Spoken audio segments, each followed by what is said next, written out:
fundamental principles. The concept of the absolute reality, concept of the finite being, concept of the phenomenal world, and a technical term called Maya, which means a deluding energy of the absolute divine, which makes us attached to the worldliness. These are the four fundamental principles on which all the Indian system builders have discussed. What is the concept?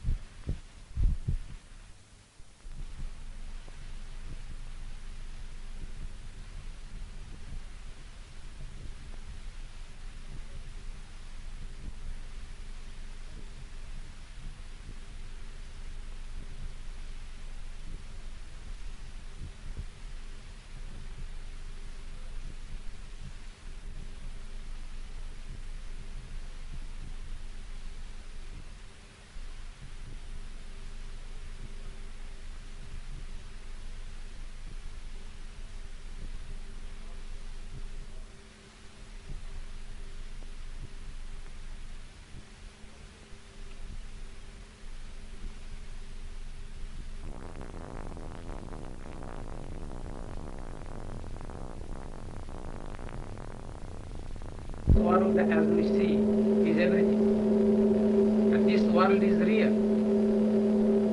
All objects that are before our sense perceptions are real.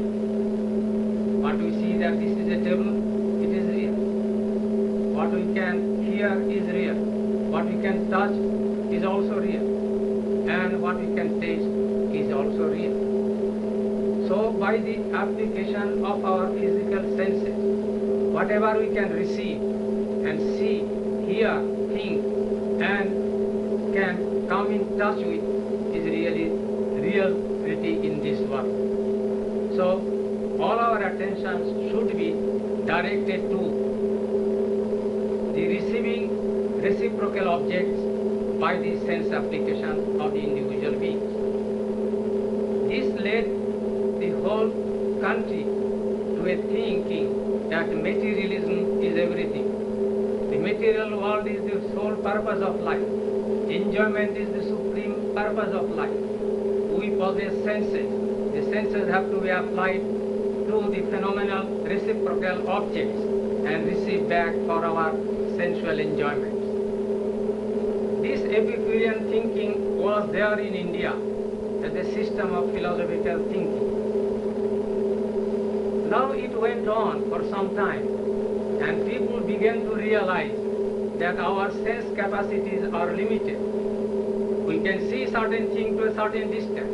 Beyond that, our capacity of vision doesn't allow us to go beyond. We can hear certain sound, but beyond certain range we can't hear.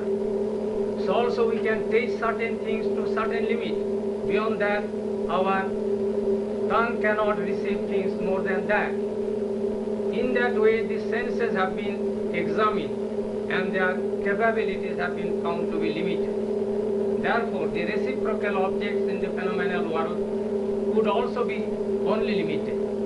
Therefore, by sense application, we could possibly gain limited and temporary enjoyments for sense pleasure, ultimately that will not last for permanence. The seeking was, can we find anything eternal, permanent in this life? As human beings we are born.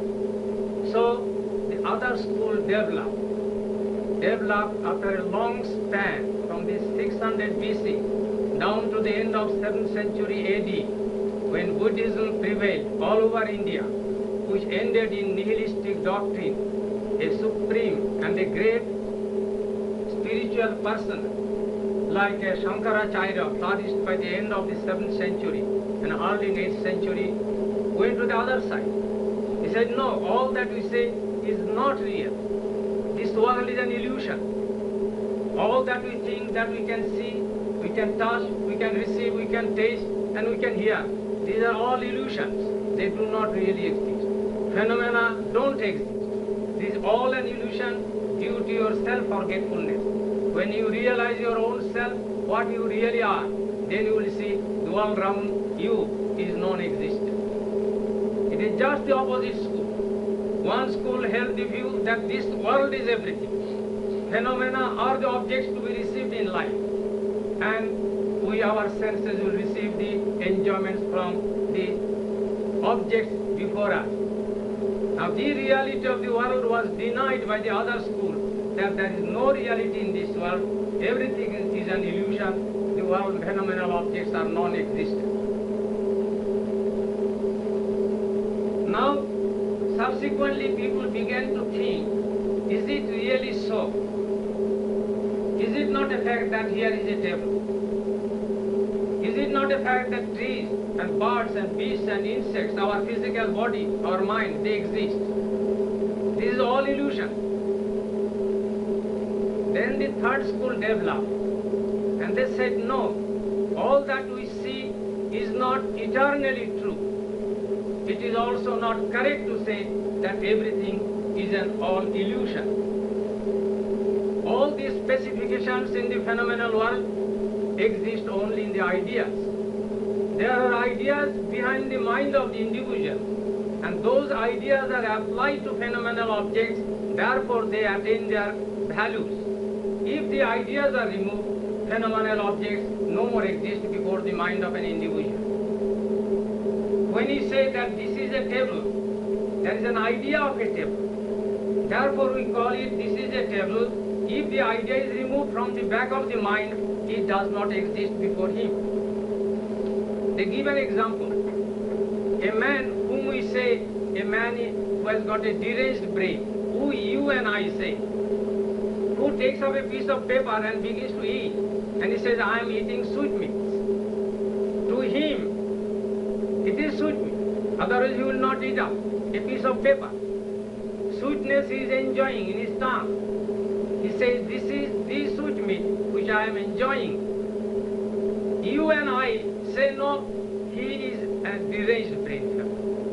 He is eating up paper which is really not sweetmeat. Why so? To him it is sweetmeat, to us it is not. Because the idea of a thing called sweetmeat and the idea of a paper, these two ideas are blurred in the mind of that particular individual. He confuses one idea with another idea, therefore it is a misplacement of an idea for another idea. The idea of sweetmeat and the idea of the paper are two ideas. Actually the paper itself or the sweetmeat itself is nothing. It is the idea behind the mind of an individual, whether he accepts it or rejects it. So all that we see in the phenomenal world are not really existent, nor that they are all illusion, that they do not exist, but they all exist in the ideas of the specifications, in the manifested phenomena, in the brain of the individual, the recipient. I and you look at objects before us. So we are the recipient of objects and we receive them according to the ideas we cherish behind our mind. So the whole thing, the mind is behind. Mind accepts, mind rejects, not the body. The eyes cannot possibly see, ears don't hear, the touch is not there, because the mind directs, so the physical senses act. The physical senses are all immaterial, they are all inanimate, there is no animation in it, they are only used as spoons by the mind. Mind is the directing force of the physical senses applied to phenomenal objects manifest before us. The mind has got possesses all the ideas of differences between one object from another object. These differences of ideas exist really in the mind, therefore we see so many phenomenal objects before us, we try to receive or reject. Now the question is, where from those ideas come? If there is no tree, no bird, no beast, no building, no chair, no table, not a physical body either. But if these are only ideas, but where from those ideas have come to us, to me and you?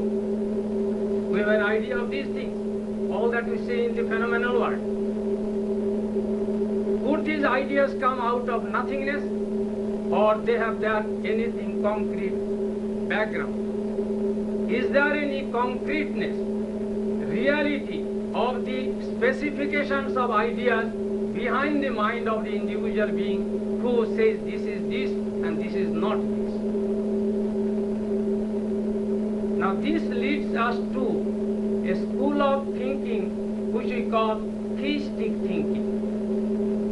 When we talk of theistic thinking, I should casually mention, if we take the whole humanity before us, the entire world, the mankind before us, in terms of theism, we can broadly divide them in four groups. Those people in this world who do not believe in God, nor they have any interest in any moral standard of life. That is unethical, immoral atheists. A group of people we can keep on one side. In the whole world we shall find such people who are not only atheists, they are also immoral in their life.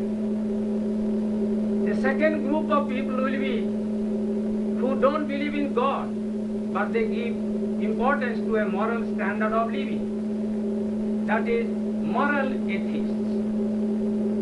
The fourth group, I would say, immoral theists, those who believe in God, but due to their self-forgetfulness and not realizing God yet in this life, they commit mistakes, they commit sins. That is the third group of people. And there are very few indeed in the whole world today who are, can be said to be moral theists. Not only they are morally fully established, but they have to have got a firm faith in the existence of the Supreme Divine. Compare these three groups, we would give immoral atheist the lowest stage, because there is neither any moral character nor any faith in God. Second stage I would hold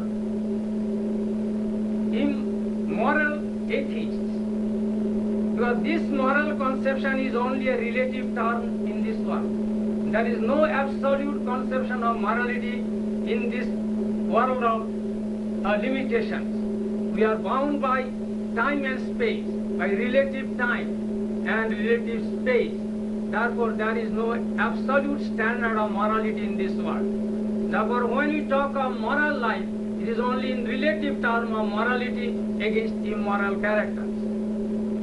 So, they do not hold that position of those who have got the positive side of faith in God, belief in God, and yet, due to their own self-forgetfulness, due to their incapacities under the present circumstances, they may possibly, in the beginning, when they start their spiritual life on towards God realization, commit mistakes and commit sins. But they are superior to those who have no faith in God, yet pretend to have a moral life. And the best, and there are very few who have got absolute moral standard of life and positively believing in God. A moral man may or may not be a God-fearing person, but a God-fearing man must necessarily be a moral man. A theist, a true theist, cannot under any circumstance be an immoral person. But morality by itself does not assure us any faith in God. Now dividing broadly the entire humanity into these groups, these theists say that this world is not everything for which we have come, because they can give us temporary pleasures to the senses. That means the mind can enjoy or suffer by applying our sense capacities applied to phenomenal objects. It is not the eye that sees the beauty. It is not the ears that hear the sweet music, nor the hand which touches a tender object, but it is the mind which enjoys or suffers by applying these physical senses on phenomenal objects. So this could say that world is everything is wrong because they are all changeable in their character.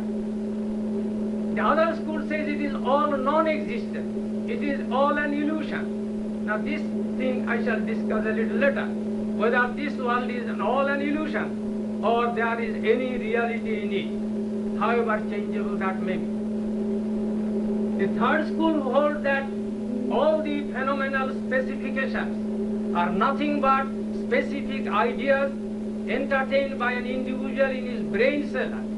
The mind has conceived so many ideas, and those ideas are given concrete shapes in the phenomenal objects.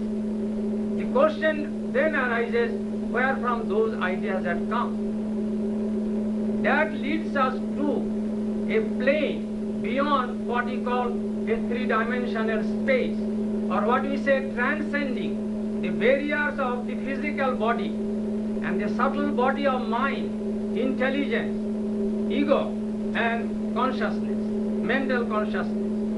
When an individual can transcend, can go beyond the relativities of time and space and attain to a realm of infiniteness and a time where there was no past, there will never be any future, in the eternity of time and in the unlimitation of space, when one reaches that stage, then he will declare that all that we see in this world have their changeable realities. They are not eternally real, they are also not all an illusion. They are only perverted reflections of the absolute transcendental realities eternally existent in the infinite space of God's realm. I take an example. Now, supposing here is a tank, a water tank, and there is a mango tree standing on its bank.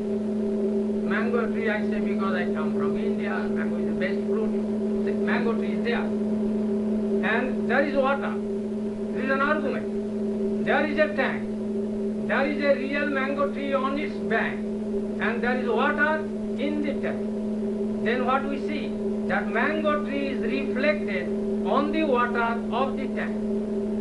If there is no water, there will be no shadow reflection of the tree. There must be water there. And then if the tree is there, it is reflected. But how? It is reversal. The top has gone down and the root is up. What we call a perverted reflection of the original reality in the shadow reality, what we call the shadow of the tree.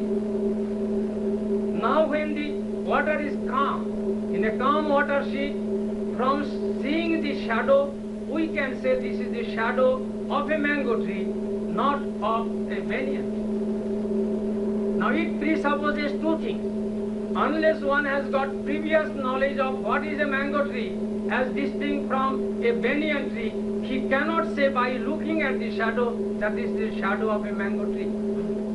Now these are all presuppositions. If one has got a previous knowledge of the mango tree and he looks at the shadow of the mango tree in a calm water sheet, if the water is not ruffled, then by looking at the shadow he can declare there must be a real mango tree standing on the bank of this tank. But throw a pebble in the calm water sheet, ripples will start. Now when ripples start, that shadow will have a flickering existence. It is not lost, it is not gone. But by looking at that flickering shadow of the mango tree, you can't decide whether it is the shadow of a mango tree or of a dog or of a man or of anything else. Though in reality it continues to be the shadow of the mango tree because the mango tree is still existent there. But due to the roughness or the ripples caused by throwing a piece of stone into it, so the calmness is removed, therefore you find changeability in the form of the perverted shadow of the mango tree. In the same way, all these specifications that we find in the phenomenal world are like so many shadows reflected on, as I said in Hindu philosophy, a basic conception, what we call Maya, that is a deluding energy of God, the all-powerful Lord. God possesses inconceivable potencies, And one of his potencies or powers is called his external potency, technically termed in Hindu philosophy as Maya. Now this Maya possesses three qualities. When these three qualities, technically termed as Sattva, Rajas and Tamaha, when they are at equilibrium, like a calm water sheet, then the transcendental specifications, I use the term transcendental manifestiveness, when reflected on the calmness or unruffled state of Maya, then you see these phenomenal specifications. Nothing can be in this world which has not its original reality and eternal reality in the realm of God. Only they are reflected topside down, perversely, on the water sheet of, that is on Maya, which is when in a calm state, in a state of equilibrium. Then by looking at objects of this phenomenal world, we can have an idea of what realities are behind those. Not the idea, but there are concreteness, transcendental realities do exist in the realm of God, which are perversely reflected on the Maya, which is called, we call therefore, it is a perverted reflection. But when Maya is stirred, like throwing a pebble very strongly into the water, ripple start. So also when these three gunas begin to function in Maya, we cannot realize that these specifications in this world are whether they are reflections of their original realities in the kingdom of God or not. That is the difficulty. Therefore some people say all that we see, that shadow, changeable shadow, is real. It is not real to that extent that it is there. But it is a changeable reality. Those who say it is only a shadow, it is nothing real, then we say it is also wrong. That shadow can't exist there unless there is an original tree on the bank of the tank. Because of the reality there, the shadow is also there, provided water continues to exist. If water is dried up, then the shadow will be no more there. So we say because Maya is an eternal, external potency of God, who is eternal, therefore his potencies are also eternal. Hence Maya is also eternal, it doesn't dry up. Therefore the transcendental reality, specifications in the infinite realm of God are reflected on Maya. When reflected on the Maya, we find the phenomenal world. So according to this theistic view, the world is not real in the sense of absolute reality. It is also not unreal in the sense that they do not exist.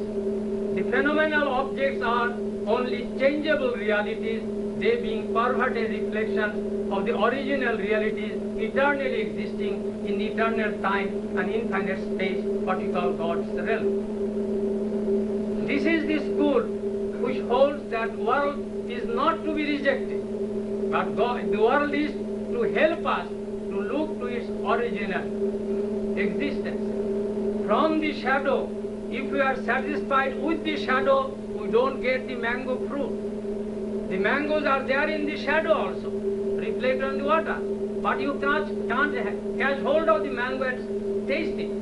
So from that, if you can turn to its origin thing, that is the tree on the bank, which is real, and from there you can get the fruits and enjoy it. So also by looking at phenomenal objects, if we run after it, we don't get anything. We get temporary pleasures and followed by suffering. That is the world today. The whole world is suffering, though striving always for pleasures of life, happiness of life. Who is there in this world who is not craving for happiness? Everybody wants pleasures of life. But do we get it? For a short time. When you see a child playing in dusty place, it wants pleasures of life. When a student comes to the college, he engages his time in studying books. He finds pleasure in it. Otherwise he won't go to the class. Or one who earns money to look after his wife and children, he finds pleasure of life, happiness of life. Therefore he does it. Or in old age, in India at least, when you are surrounded by your grandchildren, the grandfather is happy to take up the grandchildren to his lap because he finds pleasure in it. But how long? when the father comes back from his college, wants to pick up the child to his lap to fondle, child says, Papa, leave me, I want to go to play, my friends have come. The child runs away. When on the other hand the child jumps on the lap of the father, father says, don't disturb me, I'm now busy, I'm studying, you go to mom and don't disturb me now. When the child wants the affection of the father, father rejects. When the father wants to take the child for his pleasure, because the father finds pleasure in taking the child to his breast, but the child says, leave me. But there are occasions when the father takes the child falls asleep on the breast of the father, both feel happy. There is union. But when one wants, the other doesn't respond, there is displeasure. That is the world. Even the great poet who sits on the banks of the Atlantic Ocean and counts the undulating billows of a weltering ocean is drifted in a stream of happiness. But how long? That finishes after some time. A poet writes his poems because he finds pleasure in it. Or a painter goes to the foot of the Himalaya and he looks at the changing color with the rising sun on the ice-crest mountain, the Himalaya. He paints his paper with different hues. He finds happiness in it. So everybody really wants happiness in life, pleasures in life, but we don't get it. We get for a short time, for a temporary period, and it vanishes, followed by unhappiness and displeasure. Why? Because the object from which we want to get happiness is itself a changeable object. By approaching a changeable object, we may or may not get changeable felicities or happiness or pleasure, but it can't give us lasting peace. Only an eternal object can find eternal happiness if the reciprocal object is also an eternal entity. This is logic. If one is permanent, eternal, the other is changeable, then there will be limited and temporary happiness in this world. Because this world is changing. Because phenomenal objects are changing. You see a beautiful blossom, a flower, beauty, petals, fragrance, but after some time you throw it away because it dries up. So beauty is there. It gives pleasure to the eyes for a short time. But the pleasure that eyes receive, given by the object, reciprocal object, the flower, is itself a temporary thing. Therefore, if we should seek happiness in this changeable phenomenal object, we may or may not get. Reversely, we can get to be thrown away. We can displace. If we want happiness, we get unhappiness. So realities are here, but because phenomenal objects are changeable objects, they can give us temporary limited pleasures in life. But the very background, in the substratum of the mind of every individual being, as a human being, whether in India or America or anywhere, every human being, being a conscious entity, being an animate entity, desires happiness of life, the purpose of life, the end to reach. And that end of eternal happiness is possible if the reciprocal object that gives us happiness is also eternal. And that can be found only in the eternal realm of the divine alone, not in the changeable phenomenal world. Now when we come to this position, the question is, who will realize it? We are so body-minded today, and perhaps your country too, that we are anxious for the physical needs, physical demands, all the affluence, all the wonderful things you have got here. They are all mainly for physical pleasures of life. It is sensuality in one form or another. It is a question of degree, but it is nothing but, if you analyze sensual desires. Senses are changeable themselves. Therefore, whatever we receive by applying our senses, we get only temporary objects. That's not the purpose of human birth. Indian philosophers, therefore, have gone the other way. Other way, when I say in logical language, the process of deduction, as against inductive method of scientists. A scientist goes to his laboratory, he examines a piece of stone, and he finds something. He repeats it again. 10 times, 20 times, 50 times, and he finds the same result, then he deduces a general conclusion that this is it. By examining specific instances, you arrive at a general conclusion. This is what in logic we call an inductive method. But the background, the instruments which are applying are only changeable. It is the mind which is working, and mind itself is a changeable entity. It is in between animation and gross matter, in between its function. On the one side, it guides the physical senses. On the other hand, it has got a conscious thinking. It has its cognitional faculty, its emotional and volitional faculty. They are all associated with the mind, not to the body. Now a being, human being, is composed of the body and the mind, but the self is distinct, categorically different. Now here is Indian philosophy. He lays absolute stress that I, the being, is categorically, compartmentally distinct from my body and my mind. I say mind belongs to me. It is my mind, I am the proprietor of my mind. This body belongs to me. I am not the body, I am not the mind. Body and mind are two properties which belong to me who am sleeping today, unfortunately. The self is in a dormant state, is lying latent, not functioning. Therefore the manager, I call it, the mind is the manager of my own being, who has taken the upper hand and leaving me alone. It is taking full hold on the physical body and exercising the body for its own pleasures and pain.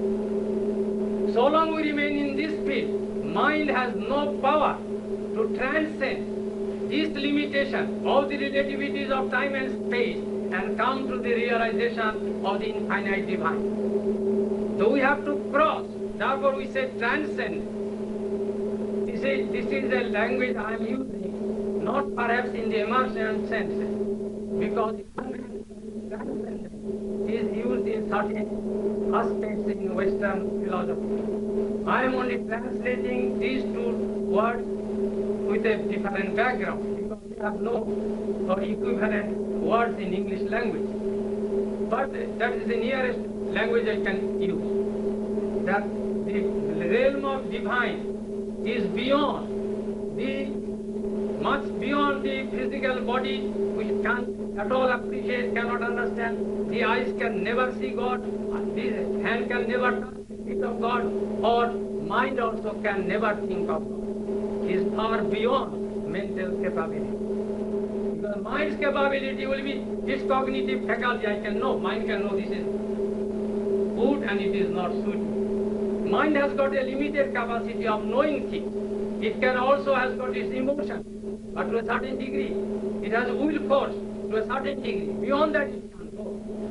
But absolute power of knowing the absolute reality, or the absolute will power to know the absolute reality, and the absolute emotion to realize, feel the absolute divine, do not belong to the mind. They are the innate nature of the Atma. Our term is Atma, means the soul, the Seele, that is here used in German language. I purposely use this word, the Seele. It is in the feminine gender. You know, here is a doctor who knows German. Many of you may know. It is used in the feminine gender. It has got a specific meaning and value for Indian philosophical thinking. Why the soul has been termed in that philosophical feminine language? I am not taking that up. But I say, Philo-Indian, all the different systems in Indian philosophy have rejected outright the capabilities of the body, physical body of flesh and blood, which we have received from our parents, or our mind, your mind and my mind, which has got to a limited degree its cognitive, emotional and volitional faculties are debarred, completely debarred to enter into the realm of Godhead. So it is the soul alone, which is you and me, and that soul, my being, is now sleep, absolutely deep in sleep. Its functions, its cognitional, emotional and volitional faculties, which are absolute, are now lying dormant. They are latent, not they are destroyed. The soul is not dead, but soul is fast asleep, and therefore it is functioning to know God. Soul can alone know God, not the mind, much less the body. So we have to see whether this inductive process in which America has reached the highest stage perhaps till today in your scientific adventures, your electronic adventures, in your technology, you have gone to the moon, you are proud, world is also proud of you. But by this method, you can never understand Indian philosophy. Indian philosophy's background is different, its very premise is different, it takes its stand on a different level.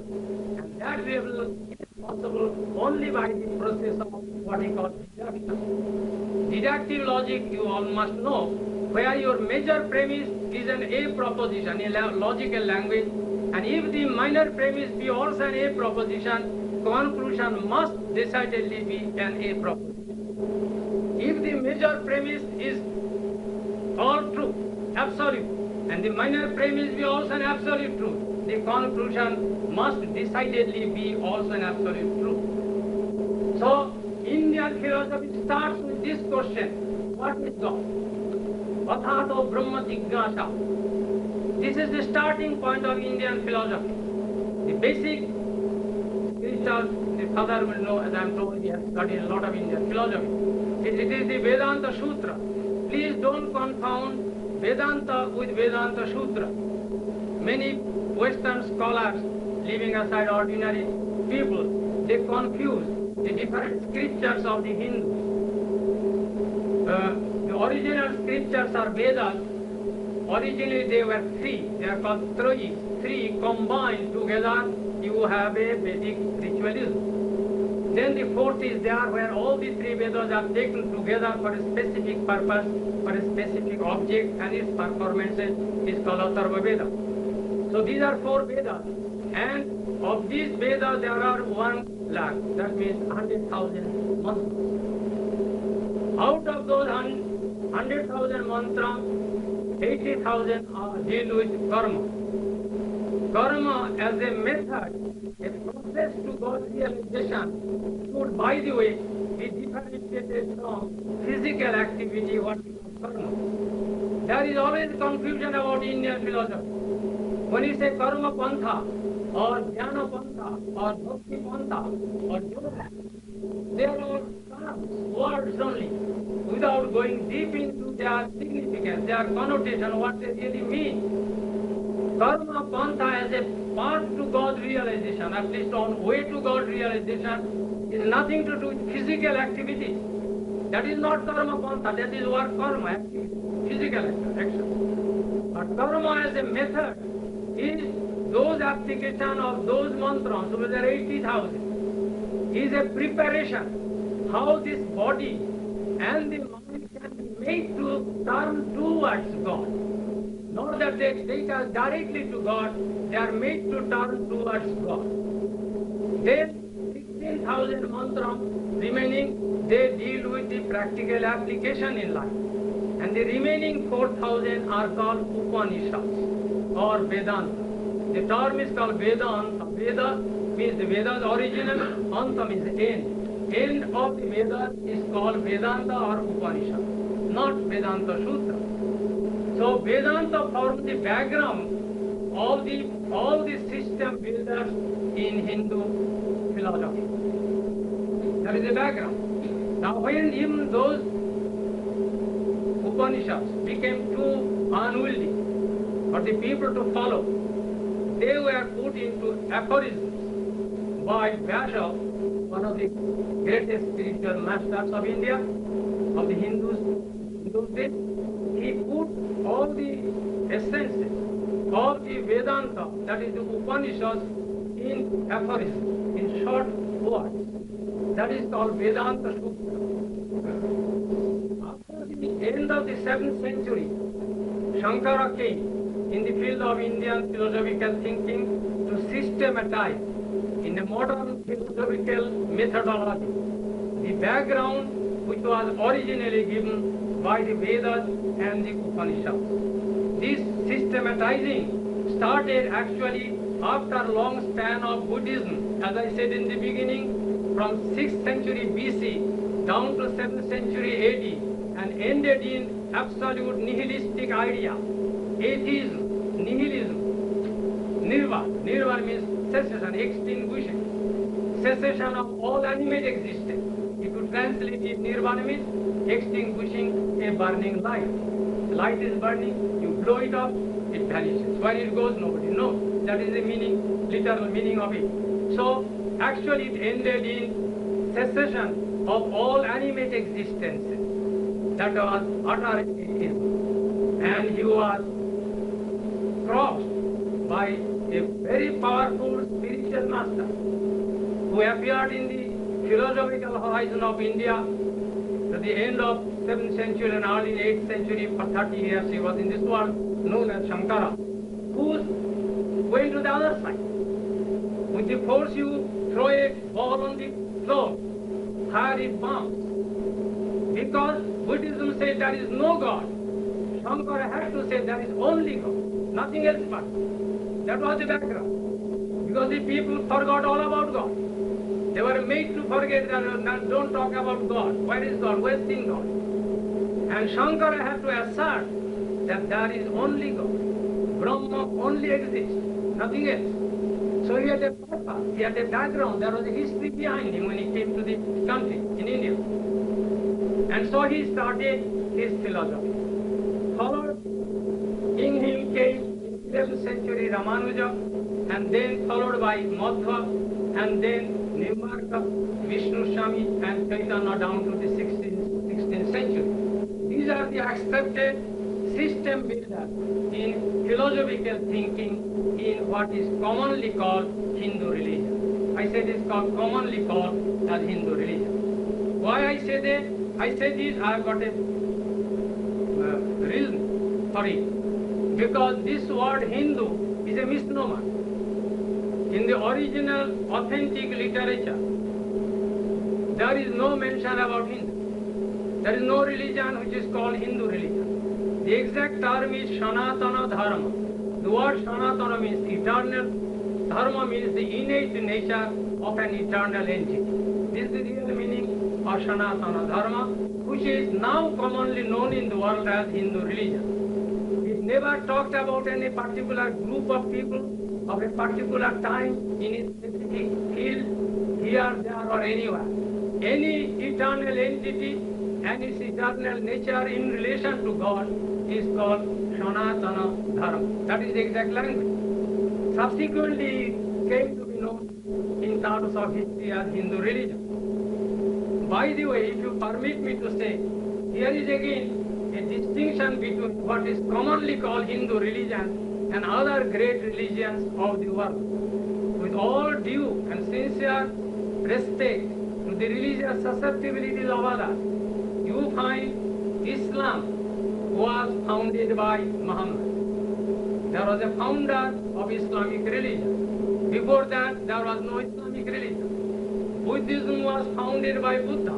Before him, there was no Buddhism. Jainism was founded by the Jaina. Before them, there was no Buddhism. Christianity was founded by Jesus Christ. 1975 years ago, there was no Christianity. All these great religions of the world have been founded by a specific prophet, a teacher, or a master, however great a spiritual person be. But there was nobody like Hindu who founded the Hindu religion. It is there. Eternal entity is there in eternal time, and its innate nature in relation to God is also eternally existing. So there was no founder. Nothing new could come. It is already there. That is what we call Sanatana Dharma. That is historically speaking, one distinctive character of what is commonly called Hindu religion. Now these system builders have discussed, as I said in the beginning, concept of the absolute reality, concept of the finite reality, concept of the phenomenal world, and the fourth is what we call a deluding potency, which I use the word external potency of the all-powerful divine. Now the relationship between these four objects form the background of the philosophical thinking in what you call Hindu religion. What is the relation between God and I as an individual Atma, the finite self and the infinite self? What is the relation between one finite self with another finite self? What is the relation between one finite self and a phenomenal object? What is the relation between two phenomenal objects?